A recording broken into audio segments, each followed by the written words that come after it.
New bonanza వచ్చేసి చాలా yes my friends, new bonanza ఇప్పుడు ఏదైతే ఉందో మనకు మే 31 వరకు చాలా సింపుల్ కాంటెస్ట్ అండి. ఇంతవరకు బోర్డ్ మెట్రిక్ చరిత్రలోనే ఇలాంటి కాంటెస్ట్ లేదు.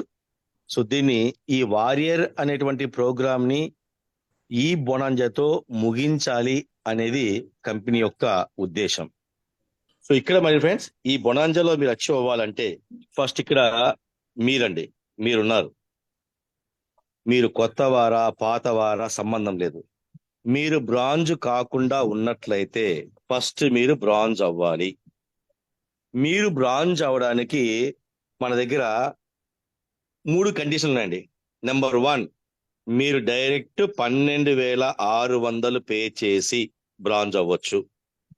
మీకు అంత స్తోమత లేకపోతే మీరు 10 డైరెక్ట్ స్పాన్సర్ ఇచ్చి కూడా మీరు బ్రాంజ్ అవ్వచ్చు. Second condition 10 direct.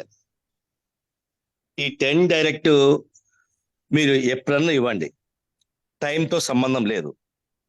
ఈ 23 రోజుల లోపల మీరు 10 డైరెక్ట్ ఇచ్చి కూడా మీరు బ్రాంజ్ అవ్వచ్చు.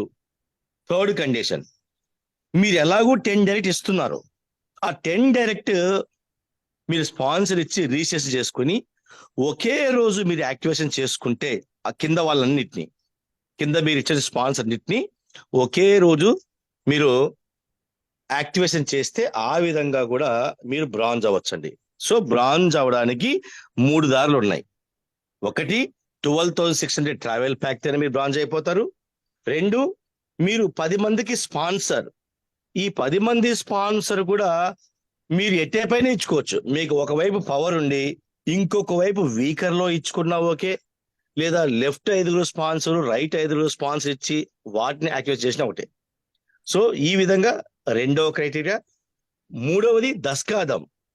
మీరు ఇచ్చినటువంటి 10 మంది స్పాన్సర్ ఐడీలని ఒకే రోజు రిజిస్ట్రేషన్ చేస్తే మీరు 3,420 వర్త్ ఆఫ్ ప్రొడక్ట్ పొందుతూ బ్రాంజ్ అవుతారండి. సో ఈ 3 కండిషన్లు ఏదో ఒక దాని ద్వారా మీరు బ్రాంజ్ అయిపోయారు.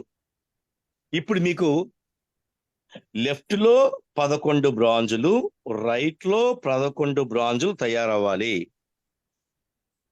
అప్పుడు మీరు వారియర్ గా ప్రకటించబడతారు. ఈ 11 మందికి కూడా సేమ్ కండిషన్ అండి. ఈ 11 మంది కూడా సేమ్ కండిషన్. వీళ్ళు ట్రావెల్ ప్యాక్ తో బ్రాంజ్ అవుతారా, డైరెక్ట్ స్పాన్సర్స్ తో బ్రాంజ్ అవుతారా, 10 దస్కాదం లేదా దస్కాదమ్ము కొట్టి బ్రాంజ్ అవుతారా? సో ఈ 11 మంది సేమ్ కండిషన్ అప్లికబుల్ అవుతుంది. ఈ 11 మందిలో కూడా ఒక 4 వచ్చేసి ఎగ్జాంపుల్ ట్రావెల్ ప్యాక్ తో బ్రాంజ్ అయ్యారు అనుకుందాం.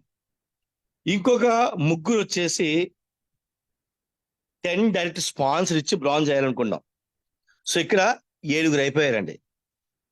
మిగతా 4 దస్కాదం ద్వారా అయ్యారనుకుందాం. ఇది కూడా కన్సిడర్ చేయబడుతుంది. మిక్సింగ్ లో కూడా ఇక్కడ గతంలో 11 ట్రావెల్ ప్యాక్ రావాలి, మ్యాచ్ అవ్వాలి, లేదా 11 దస్కాదమ్ములు మ్యాచ్ అవ్వాలి. ఇట్లాంటి కండిషన్స్ ఉండే. ఇలాంటి కండిషన్స్ ఏవీ లేకుండా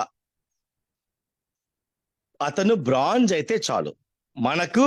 మన కింద ఉన్న ఆర్గనైజేషన్ 1 లో 11 మంది బ్రాంజ్, ఆర్గనైజేషన్ 2 లో 11 మంది బ్రాంజ్ అయినట్లయితే వాళ్ళను వారియర్ గా ఎన్నుకోబడతారు.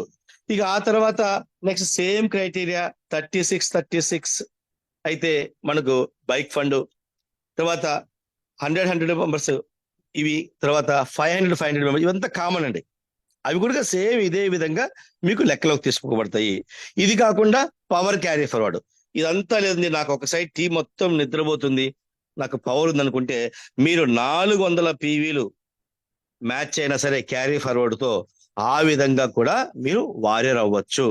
కాబట్టి ఇది ఒక చాలా సింపుల్ బొనాంజా అండి, చాలా సింపుల్ బొనాంజా. సో ప్రతి ఒక్కరు కూడా మీ అప్లైనర్ని సంప్రదించి ఈ బొనాంజా యొక్క కాంటెస్ట్ పూర్తి వివరాలు తెలుసుకోవాల్సింది కోరుచున్నాను. ఇంకా పూర్తి క్లారిటీతో రేపు మన జూమ్ టీం మీ ముందుకు వస్తుంది. ఓకేనా? ఒక చక్కటి పీపీటీ రూపంలో రేపు ఎలాగో బుధవారం రోజు రేపు ఎలాగో నా సెషన్ ఉంటుంది కాబట్టి అక్కడ చక్కని పీపీటీతో మళ్ళీ మీకు క్లారిటీగా ఇస్తాము. సో ఇక్కడ వారియర్ అవటానికి ఒక్కటే లెక్క, బ్రాంజ్ అనేది తయారు చేసుకోవాలి ఆర్గనైజేషన్ 1 లో, ఆర్గనైజేషన్ 2 లో. అందరు క్లారిటీ వచ్చిందని క్లియరా? Yes sir, yes sir, yes sir. Yes అండి. Yes sir, So- yes sir, clear sir, clear sir. Yes ఒక చక్కని చిన్న వీడియో కూడా చేసి పంపిస్తాం. ఓకేనా?